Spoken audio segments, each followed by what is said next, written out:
What's going on, everybody? I'm Sneaker Dave. You are now tuned into a special episode of the ShoeGame.com. As you see, we have the Bordeaux Comparison.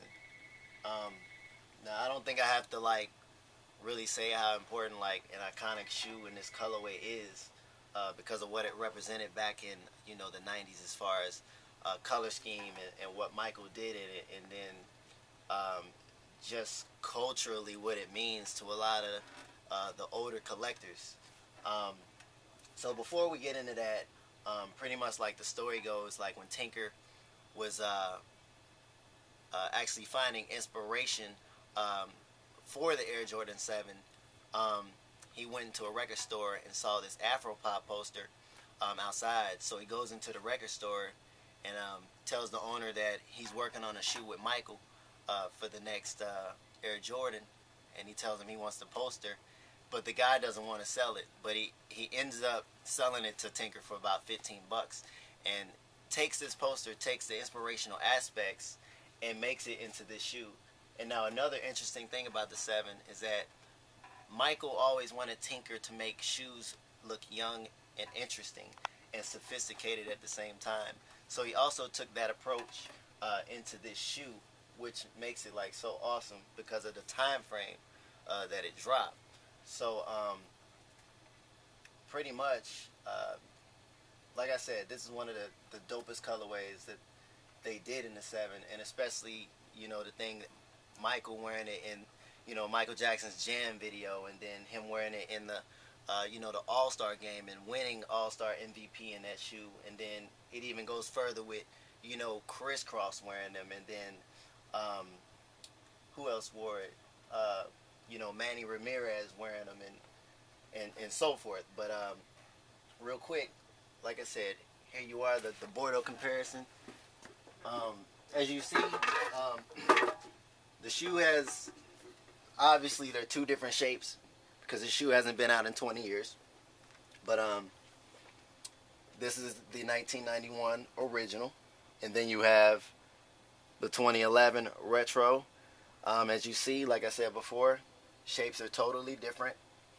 So as you see, the color tones in the graphite part, they're shades off. The midsoles are a little off, but like I said, it's a whole nother mold.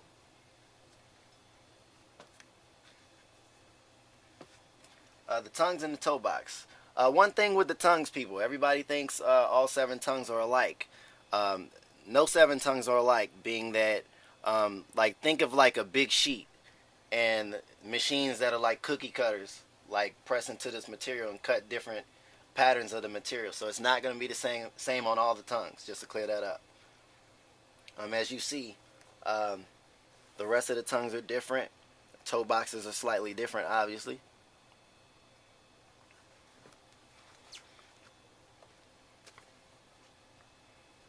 And again, overall shape is different. The midsoles are in contrast. Also, another notable thing, the eyelets.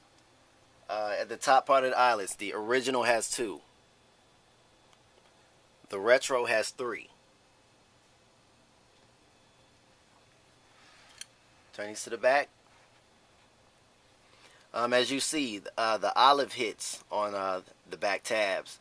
The OG is more of a brighter olive, and the retro is a more darker shade. The midsole hits are different.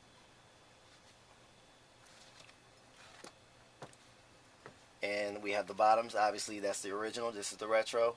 Now, the bottoms are very interesting because the bottom is definitely an inspirational hit from African tribal art, which makes that shoe really dope. So obviously you see your color contrast in between the two right there.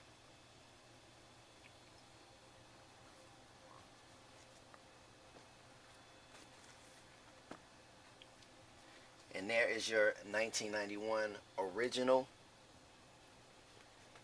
and your 2011 retro coming this Saturday. So again, ladies and gentlemen, this is the first time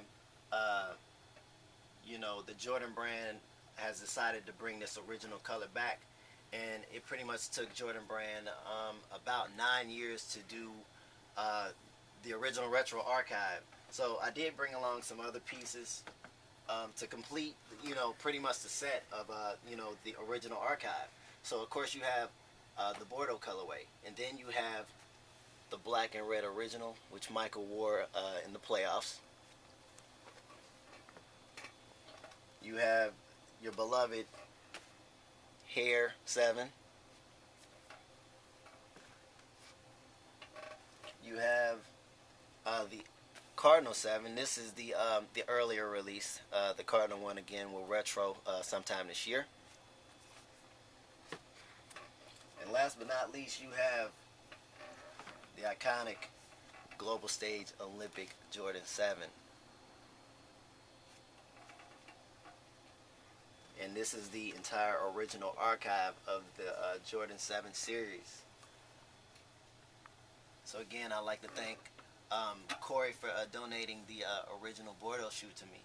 And pretty much if you want to keep up with what I'm doing, please follow the Shoe Game at the Shoe Game on Twitter.com, and myself as well at Sneaker Dave on Twitter.com. Till next time, people.